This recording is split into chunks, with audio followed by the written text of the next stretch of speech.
Assalamualaikum warahmatullahi wabarakatuh.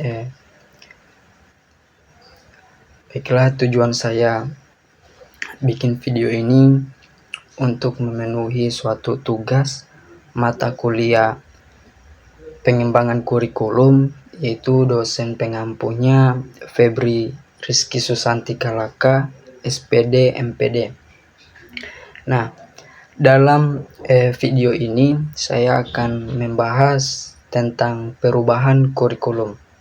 Baiklah, langsung saja. Pendidikan sebagai wadah dalam pengembangan potensi dan tidak dapat dilaksanakan tanpa adanya kurikulum. Dan negara kita ini telah melewati berbagai perubahan kurikulum. Salah satunya dari kurikulum 2013 ke kurikulum Merdeka. Dalam pelaksanaan masih terdapat masalah atau kesulitan seperti dalam penyusunan RPP yang begitu rumit, banyaknya administrasi dalam penyusunan penilaian sehingga kompetensi yang terbatas beserta sarana dan prasarana. Penelitian ini dilakukan dengan tujuan untuk melihat bagaimana sekolah dapat mengimplementasikan unsur pembelajaran yang digunakan dalam kurikulum Merdeka dan memberikan perlakuan cara belajar peserta didik sesuai dengan kapasitas dan potensi. Penelitian ini menggunakan metode penelitian kualitatif deskriptif. Hasil penelitian menunjukkan bahwa proses perubahan kurikulum tersebut sudah mengarah kepada kurikulum Merdeka, seperti adanya proyek dan penguatan profil pelajar Pancasila, mulai dari kegiatan sosialisasi sehingga pelaksanaan penerapan pendidikan karakter sesuai dengan Pancasila, dan memberikan dampak peserta didik dan menerapkan pengetahuannya dalam kehidupan sehari-hari melalui pembelajaran relevan dan interaktif. Kemudian, kurikulum memberikan gambaran tentang landasan pendidikan bangsa.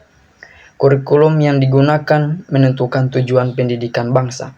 Menurut perspektif ini, kurikulum menjelma menjadi landasan atau pandangan hidup tujuan pendidikan yang akan dicapai di masa depan tidak diragukan lagi, digambarkan dengan dasar atau pandangan hidup karena pada kenyataannya efek pendidikan tidak akan langsung terasa.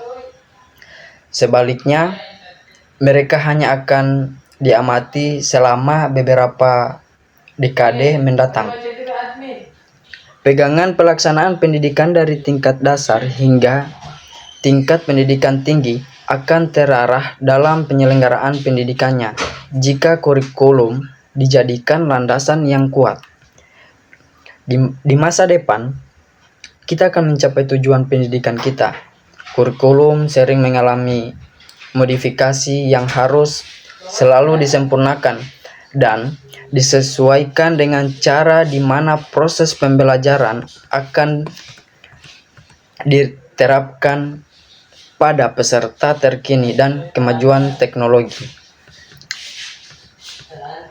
Penyesuaian kurikulum juga dipengaruhi oleh faktor tambahan.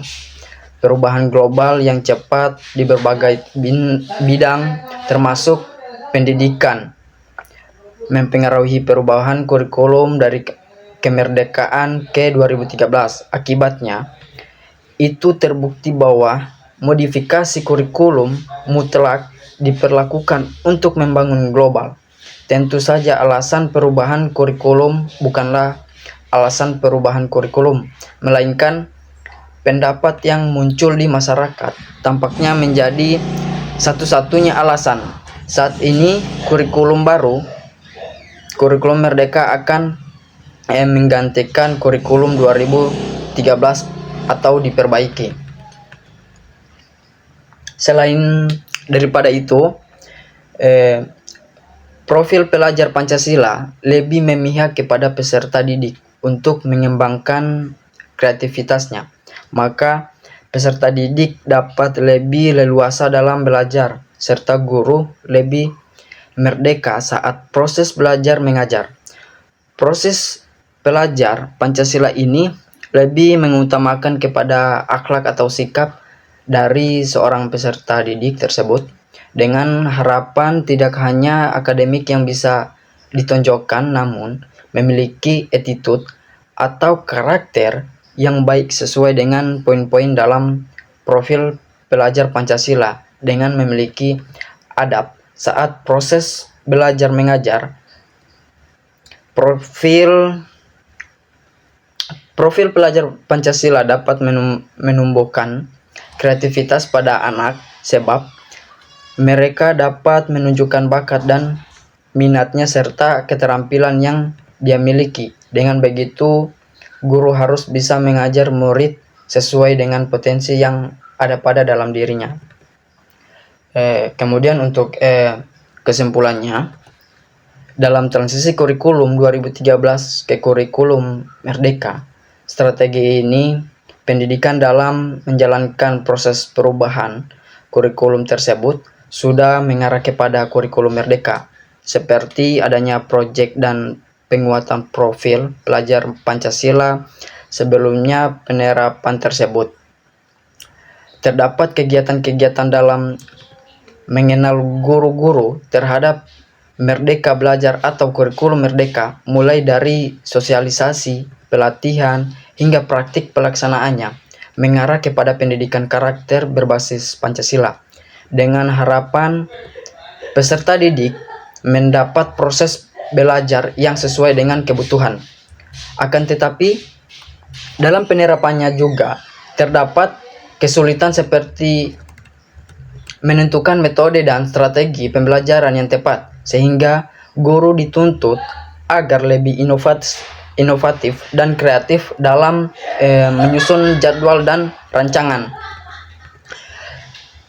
pembelajaran yang sesuai dengan peserta didik, sehingga disimpulkan bahwa kurikulum Merdeka mendorong peserta didik membuat hubungan antara pengetahuan dengan penerapan di dalam kehidupan nyata sehari-hari melalui pembelajaran yang relevan dan interaktif. Baiklah, itu penjelasan dari saya tentang perubahan kurikulum. Sekian dan terima kasih.